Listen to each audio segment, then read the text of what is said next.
we're not ceding the judgment, but we shouldn't think AI has the judgment. Mhm. So that's one aspect. And then the judgment that it takes to make decisions is born of learning, which is painful and uncomfortable, and you wrestle with things. They keep telling us that it's all over for HR. The age of AI is upon us, and that means HR should be prepared to be decimated. We reject that message.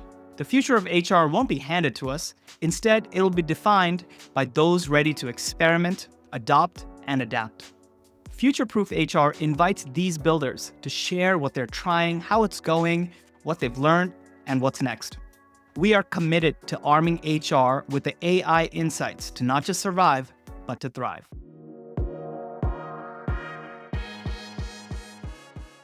Hello and welcome to Future-Proof HR, where we explore how forward-thinking leaders in HR are preparing for disruption and redefining what it means to lead people in a changing world. I'm your host, Thomas Kunjappu, CEO of Cleary. Today's guest is Amy Goldfinger, the Chief People Officer at Slice. Amy is a senior HR leader who has worked closely with C-suites and boards across public and private companies to unlock competitive advantage through people strategy. Before Slice, Amy ran a global HR function and earlier in her career worked in a product management and management consulting capacity. Across those roles, she's developed a pragmatic view of AI, where it accelerates work, where it falls short, and why judgment, creativity, and human development matter more than ever. Welcome to the podcast, Amy. Thanks, Thomas. Appreciate it. Glad to be here. So I'm excited to talk to you about so many things because you've worked in massively different types of scale and in different types of roles in relation to what the people function can do.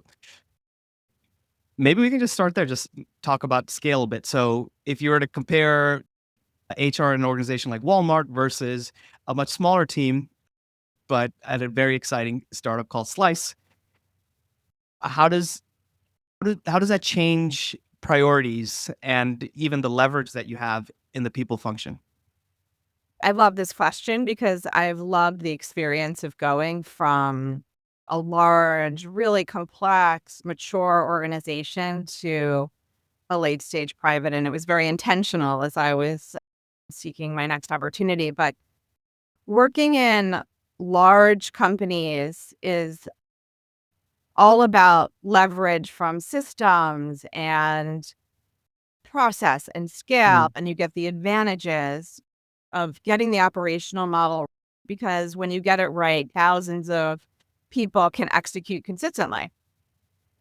You mm, spend a lot more time aligning, reducing variance actually, because those small improvements compound at scale. So right. I need to say every turn of the dial, every degree mattered because the ripple effects for, at that time, 2.3 million people really mattered. Versus my experience now at a late stage startup where leverage is just so much more concentrated.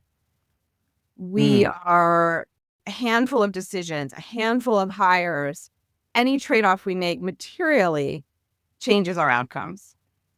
And so we have to be really sharp on our priorities. We have to be tight with our resources, and speed matters more than things being really elegant. My focus a lot now at Slice is on ensuring that I have just enough structure, but to mm, not get in the way of slowing down the business. right. Um, I have to be careful not to over-engineer. I made that mistake very early. I was a month in and brought forward a proposal about something we were working on, and it's like, oh, wait a second. This is actually just too complex relative to where we are as a company. That would have worked in my previous life. So Mm, I quickly needed to pivot and mentally readjust to make sure that I was working in the context of a high growth uh, private company. So there are some themes that carry over between large and small. And I would say quality of talent is you can't compromise in either environment. And what we look for is very different. But and context really matters. Experience, the contextual factors of people's experience really matters. Mm. It doesn't take away from the quality of talent that we were in any context that we've been looking for. Would you say the what is demanded of the people function there's is dramatically different, or would you say it's the same? Yes, it's the same profession, people who have been trained in this field who are then being asked to apply that in different contexts, or does it feel like there's uh, one extreme example is obviously there are specializations within HR that a global HR function like at Walmart would have. And even like in an early stage startup would for sure where they have two HR people, like 100% would not have, right? That's specialization by just sub function like within HR. But then if you were to sum it up, would you say that overall there's even differences in what is demanded of the function, right? Across the employee lifecycle, talent acquisition, or just how you're coming across to the board or leadership Yeah. across the board. In my experience so far, I would say there aren't material differences, functionally speaking. I think the way we go about things is different. The level of focus, so different functions take on different levels of urgency in small versus large. Mhm. Right now, for example, I'm spending a lot of time on the fundamental operational rigor, like the fundamentals operationally of our organization, because as we get increasingly complex, we need to be prepared for that. We need to make sure our processes are in place. And the reality is that as a maturing organization, a lot of those need to be refreshed as we've scaled and grown.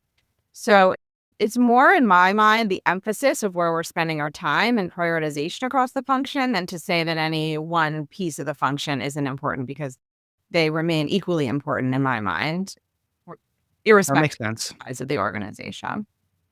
It's about the emphasis. So I'd like to talk about something in preparing. I'd love to hear about any stories, right, like that operators have around their experiences with AI. And you shared an interesting one about when your head of talent was on mat leave. Could you share a little bit more about that?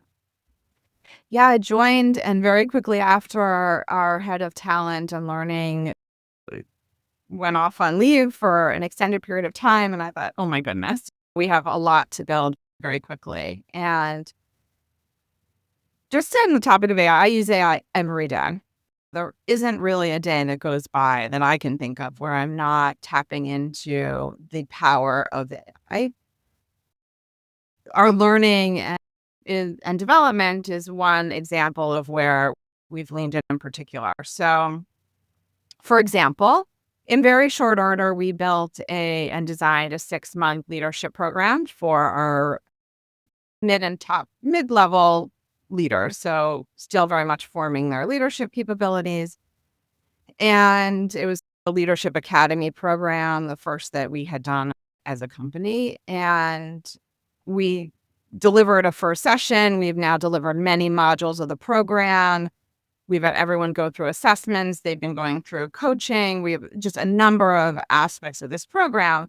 And in designing the second and final part of the 6-month program, I said, you know what? Let's put all of this into an AI and see what it says about how we should design our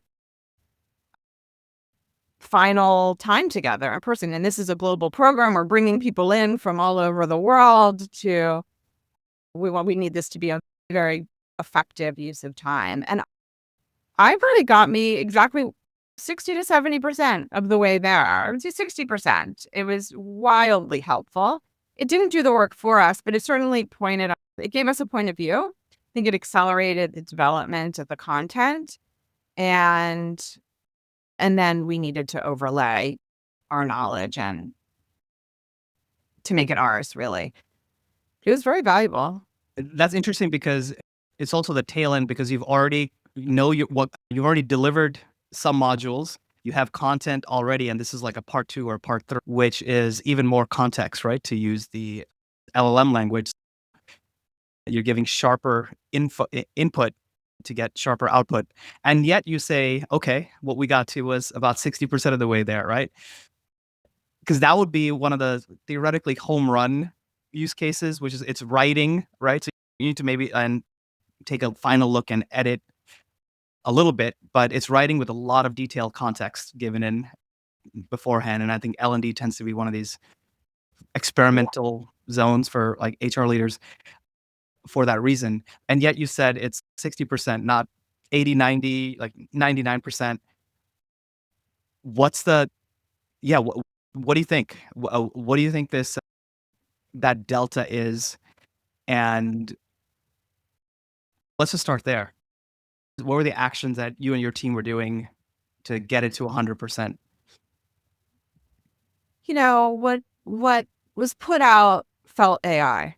So we all know what it feels like to read something that AI produced that hasn't been otherwise interfered Yeah. with. It's a little repetitive. It's a little, in some ways, a little boring Mm. and feels very familiar. There's a rhythm to AI produced content. There's, like I said, a repetitive. So it's required actually a lot of work, but that work has been really fun because we say, okay, do we want this exercise? How would we frame it differently? If feels repetitive, what's it actually going to feel as a human being, as a participant in the room? And how's the day going to flow? Right. And from a multimedia perspective, how do we want the experience to feel on day one versus day two? Do we want more videos? Do we want to stand up? How do we think about our breaks? There's so much more texture to it that we didn't get from the AI. And like I said, we did find it very repetitive. So, Mhm. for example, we said, oh, this feels like we just did this that morning, and then we're going to do a very similar thing in the afternoon. And Right. that kind of judgment and creativity to overlay it is essential because otherwise it would feel robotic. It would feel like a machine-led experience, and we want it to feel like a slice specific. We've defined our objectives. We've been very clear about the behaviors we're going to drive it and so forth. And the AI got some of that, but it felt mechanical. So we Mhm. needed to start with the meat on the bones, and it saved us a lot of time. And then we needed to make it real and make it ours. Yeah, that judgment piece, right? I hear that often. That's missing a little bit, or or I would inverse it. That's a key piece of what we as humans need to bring constantly and always on top of AI whenever we're working on different projects.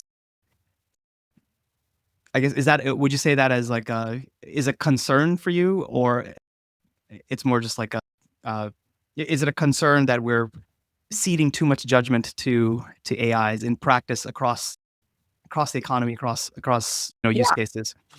I would phrase it differently. We're not ceding the judgment, but we shouldn't think AI has the judgment. Mhm. So that's one aspect. And then the judgment that it takes to make decisions is born of learning, which is painful and uncomfortable, and you wrestle with things.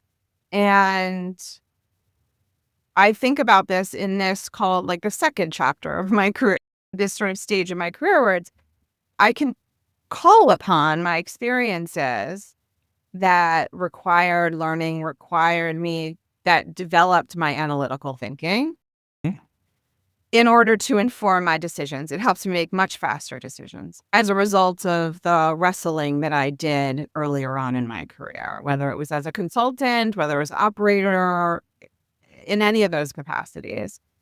So I often feel like AI has repeatable, recognizable output and lacks originality. And so where does the Yeah. come in? So I do have a question about how the AI generation will build its analytical judgment. Maybe prompt development is that. Maybe that's going to be part of what develops people's skills. But this is a question that I've had on my mind since Mm. AI has really taken off. And The other piece is I sit in a number of forums of other chief people officers. We talk a lot about disrupting those early career positions. Yeah. Those roles prepare people very much for more senior level, more complex decision making, the ability. So maybe they don't need to be up till 2 a.m. wrestling with a model, but if you haven't wrestled Right. with the model, it's a question of what other ways are we ensuring that next generation has these skills and that the current generation doesn't atrophy. I'm less worried about that, but the next generation. And I think about all the mistakes I've made, all the mistakes that I've made, all the Yeah. things that haven't been right have also you helped inform my ability, my judgment, my analysis of a situation. So I think it's also about the use cases. There's a lot to that, but it's not Yeah. such a concern. It's just, it's very early and we have to see how do we make sure that we're preparing those upcoming individuals with those analytical skills? Yeah. It's interesting you say the words like grunt work and associating that with wrestling with the work. Really, you need a way for people who are getting into their careers and that's really what school is also, right? Just to practice getting those neurons firing and making those connections in some kind of format.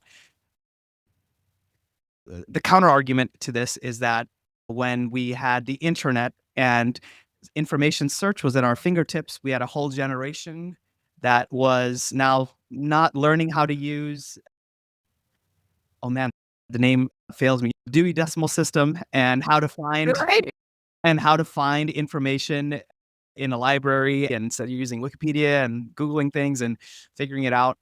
And this is yet another evolution of that. And you know, people will figure it out. And another even more nuanced pushback, I think, is to this idea is that one way to look at it, it's fraternities, right? Or sororities. It's I went through this terrible rush my freshman year. And so now everyone else needs to do it. And now look at me. And I'm a great senior. And now I need the next class. We're going to make it just as hard for them and do all these crazy things, but which eventually lead to I subculture. don't subscribe to that model just for what I've heard. I don't, I'm just putting these out there. What would you think? Especially, let's just keep it focused on just the work, right? Like the early work, because that is going to be changing. And even in preparation in college and high school, how would you push back on, or does it feel distinct, the risk here for early jobs and preparations? I don't know yet. If I only had that crystal ball. I think there's something about grit that is important. And you and I have met people on the way in life who have everyone's faced challenges. And it can make you stronger. I really believe in learning. I say this all the time, which is if it's not painful, you're probably not learning that much, right? Like Yeah. if it doesn't feel So, uncomfortable, yeah. then how much are you really growing?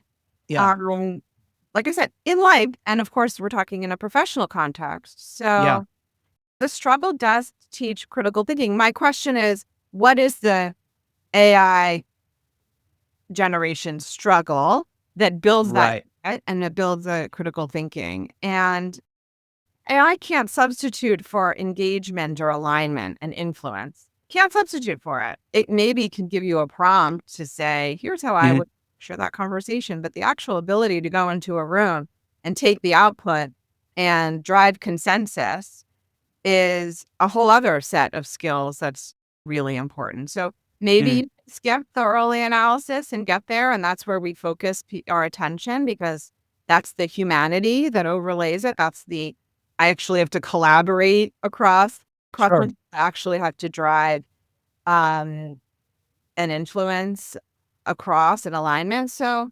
maybe I think we just don't know yet, but Yeah. I'm constantly thinking about this as we increasingly engage with AI and think about it as part of our everyday work sitting next to us. which I absolutely anticipate it will, and it is already in some contexts. So Yeah. it'll be interesting to see. And it's to your point, the large accounting firms, they have to wrestle with some of that so we can test and learn around it, really. Yeah. Maybe you got me thinking if that's, let's just use that 60% marker. So any kind of grunt work activity that you used to do, like you get a 60% head start on, when you get going, when you're like that in that early career mode, doing that, Yeah. do that work. So it just takes many more of those operations to go from 60 to 100% that you need to wrestle with. That's where you're firing the neurons and learning, but it takes more of those, right? Because you did more of those projects to get to the same level of learning and wrestling with the work, but it's also different learning, right? You're just starting with the internet or starting with the AI and then going from there. But I appreciate the humility in the I don't know response there, but it's an important conversation.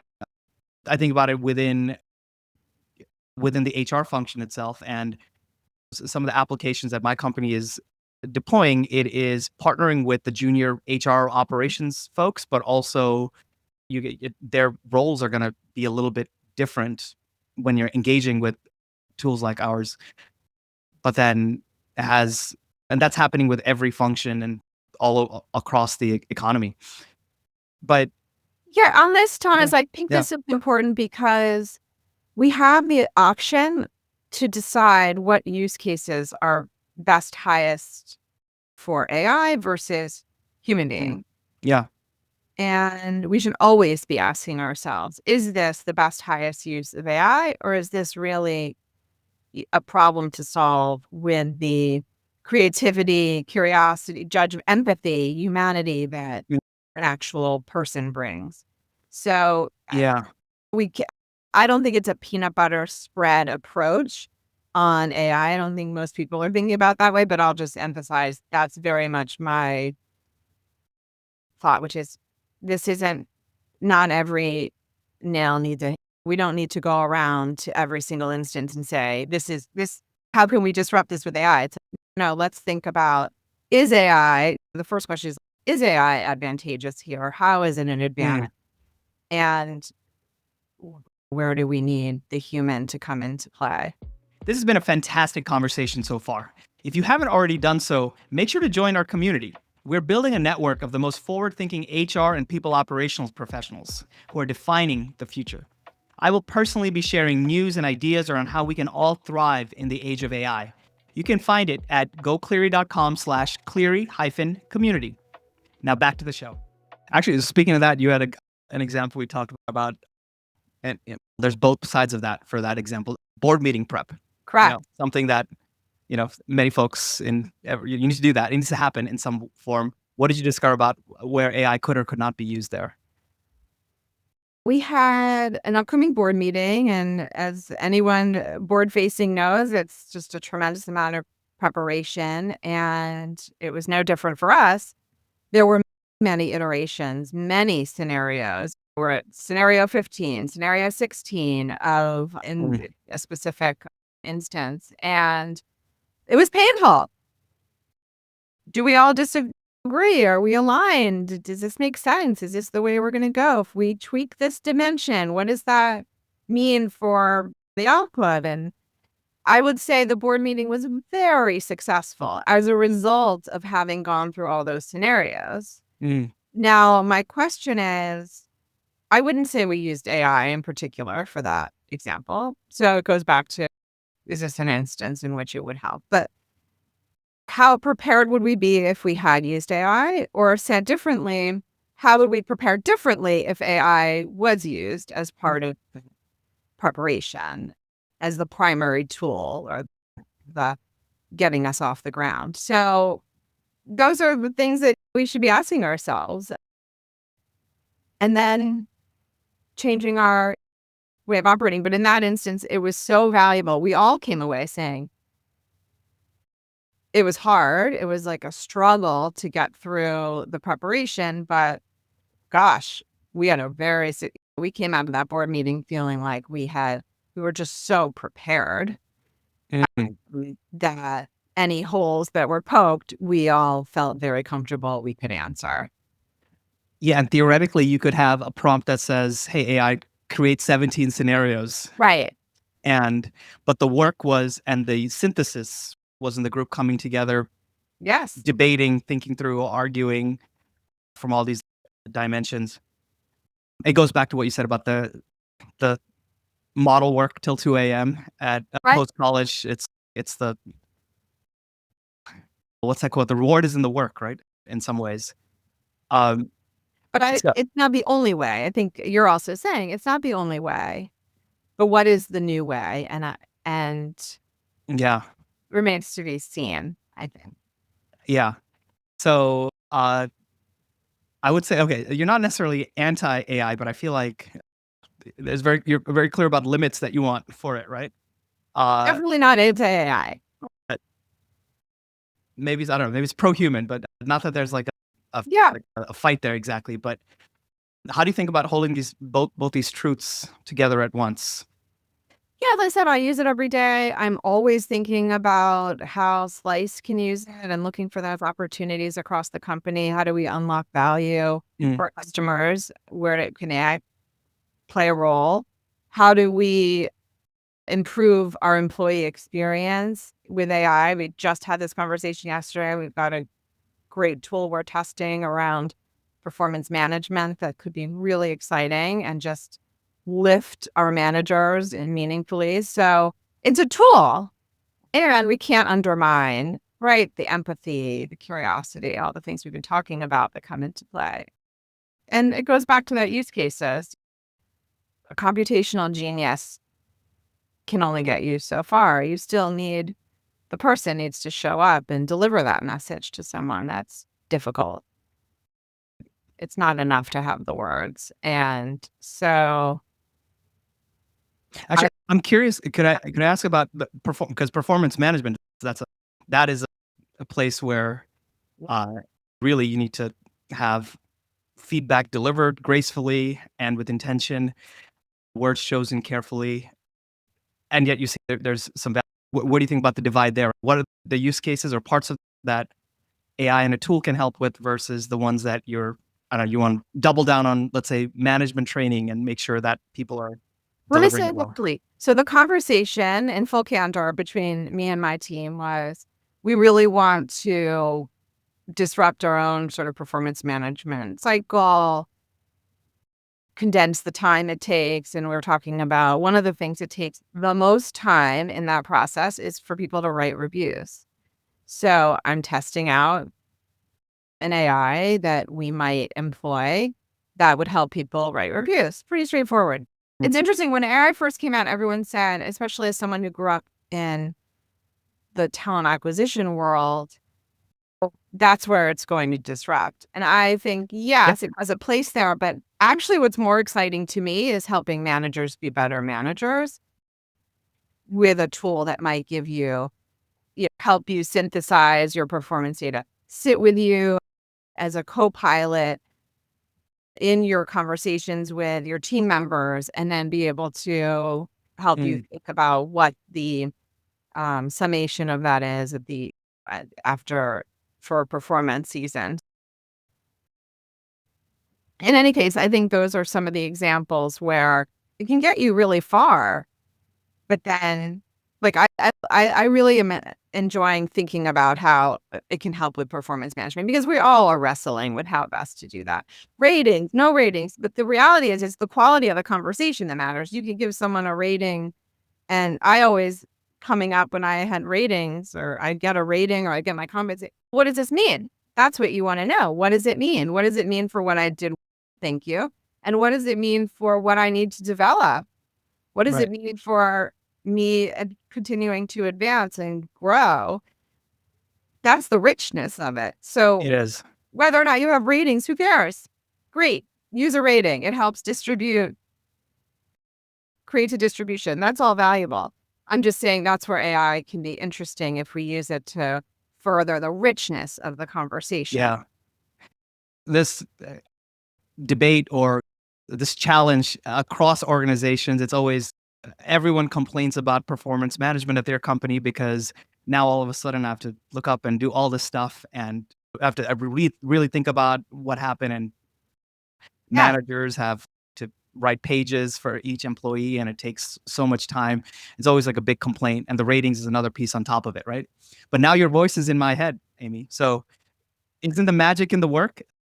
Isn't the act of the complaint or the outcome is the complaint, but the output that led to that complaint is dozens and hundreds of managers and employees doing peer reviews and feedback and having to think about it and thinking about, was this good? Oh, was it, should I say this? Should I not say that? Why is that? Does that map to a value? Answering hundreds of these questions, which yes, it's annoying because it takes time, but Yeah. that's why it's valuable. And the doing that then produces something that is produces complaints, but hopefully something useful as well. But Yeah. then if that part, which is part of the work, is now outsourced to AI, is there a risk now that's like a muscle that you start to lose or yeah, how do you set, especially at scale, I would think, right? You have thousands of managers. How do you like make sure at at the most basic level, a manager doesn't just click send on an AI generated like slop, Right. or even if it's right, or 9 times out of 10 people just send it along. There's a bit of that risk, right?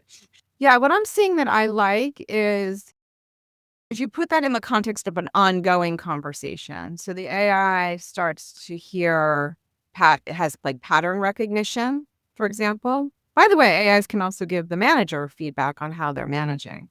Mhm. So one that I'm looking at, it says, you handled that meeting well. And when you finished discussing this topic, you weren't concrete enough in your expectations of what that person should deliver. Wow. Mhm. Can you imagine how powerful that? Let me go back. Great. Yeah, Let me go back to that team member and say, I want to be really clear on what my expectations are for X. And maybe the AI would even spit out, I'm still learning. Here's how you might go back and, right. clarify. So it's rather than it being the be all end all, it becomes more of that co-pilot, which I like that. And you're right. Does it strengthen the manager or does it weaken the manager? But I think if my goal is strengthen the quality of those conversations, then it maybe we get there as a result of it. Like maybe it actually is a teacher for when you're a new manager, you don't have the words. I mean, Yeah.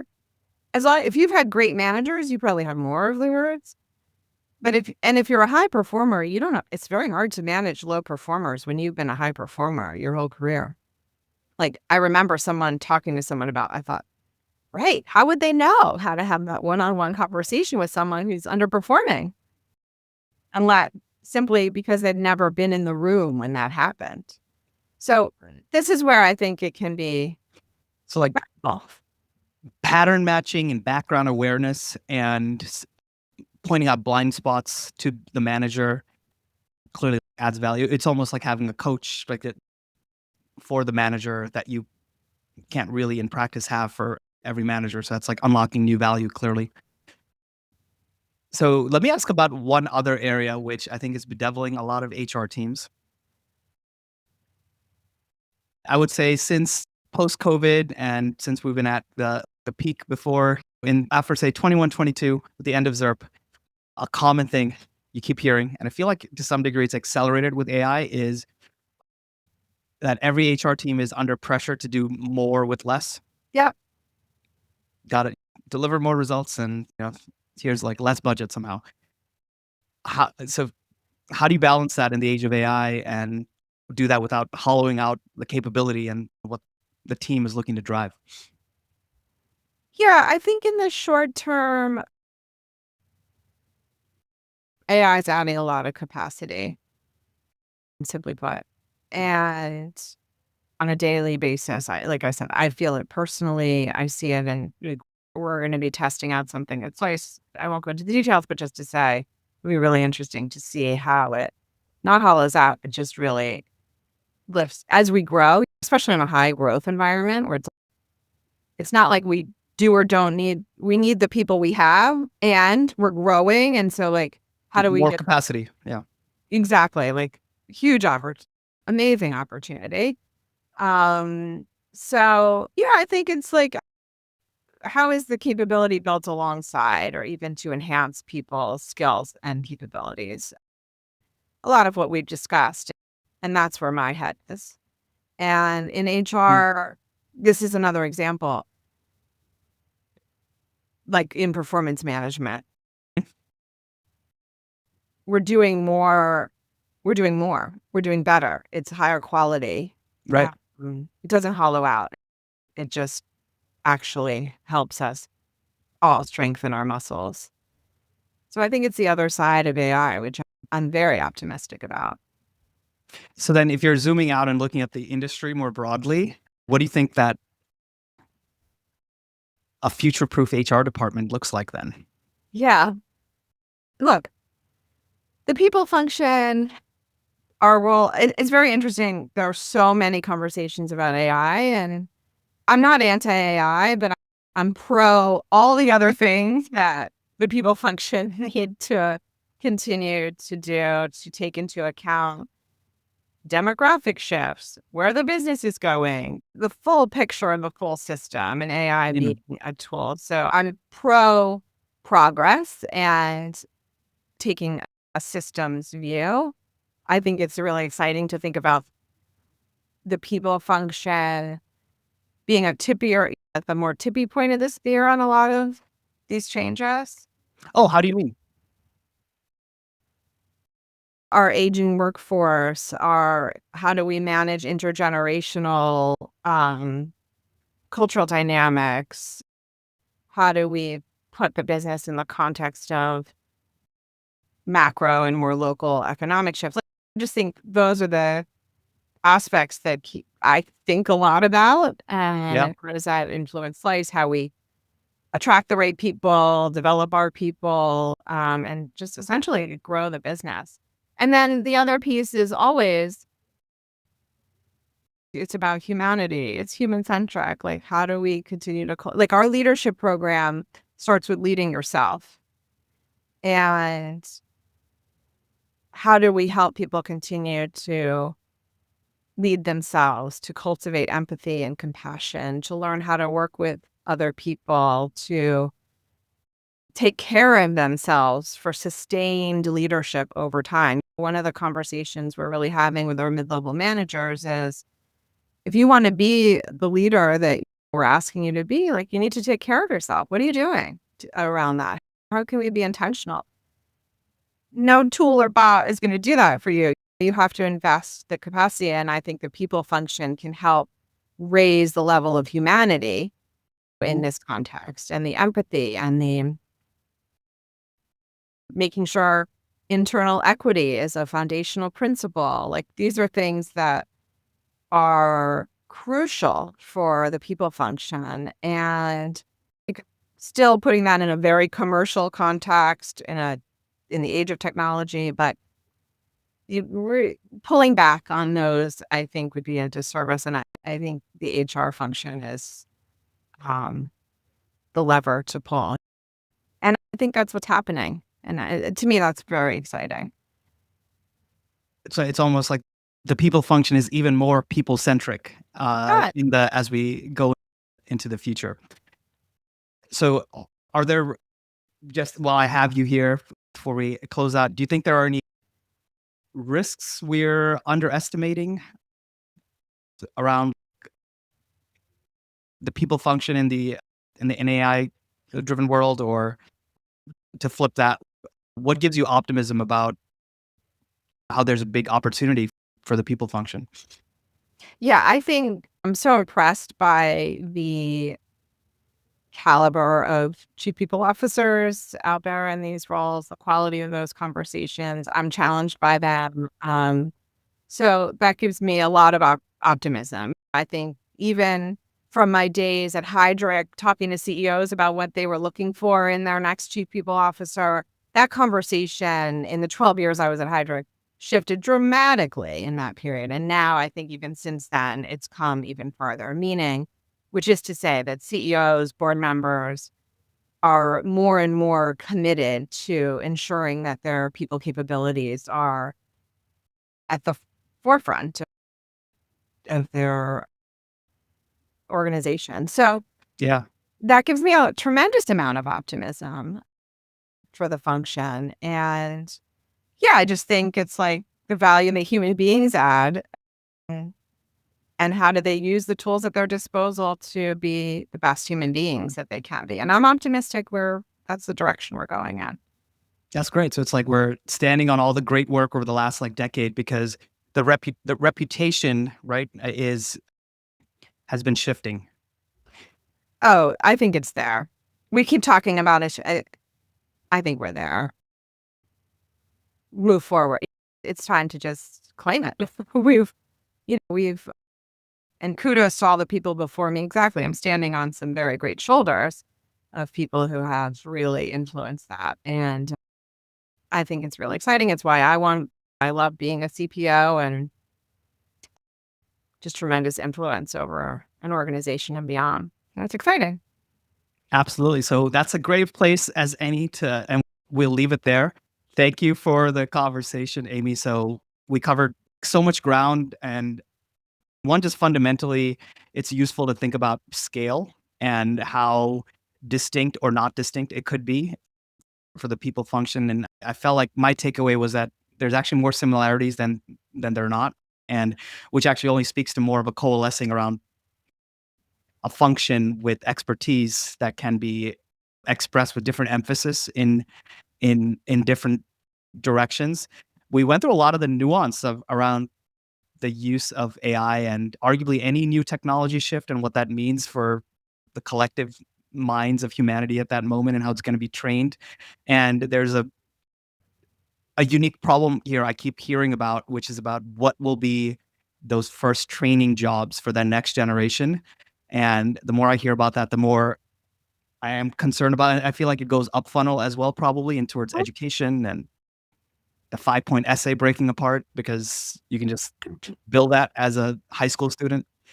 But that's a real sort of like problem. But then we extended that into all these very practical use cases, right?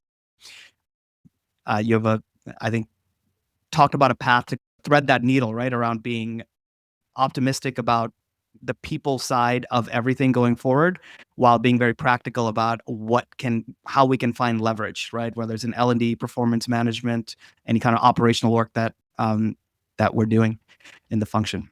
So thank you for the conversation, and everyone who's listening, I hope you took something away as you're future proofing your own functions, HR functions, and your own organizations. Hope you found this as valuable as I did. And I'll see you on the next one. Bye now. Thanks for joining us on this episode of Future Proof HR. If you like the discussion, make sure you leave us a 5-star review on the platform you're listening to or watching us on. Or share this with a friend or colleague who may find value in the message. See you next time as we keep our pulse on how we can all thrive in the age of AI. Hey, it's Thomas again. One quick question before you go. Are you and your HR team tired of answering the same employee questions again and again in Slack? If yes, our Cleary AI-powered Slack bot is here to help. It takes routine employee requests and answers it automatically while freeing up time for you to take on more important tasks. At the same time, it automatically builds up an HR knowledge base as you go. It's quick to set up, works right in Slack, and you can try it for free. Just head on over to gocleary.com/HR-chatbot to install it. It's again, gocleary.com/HR-chatbot. Thanks again.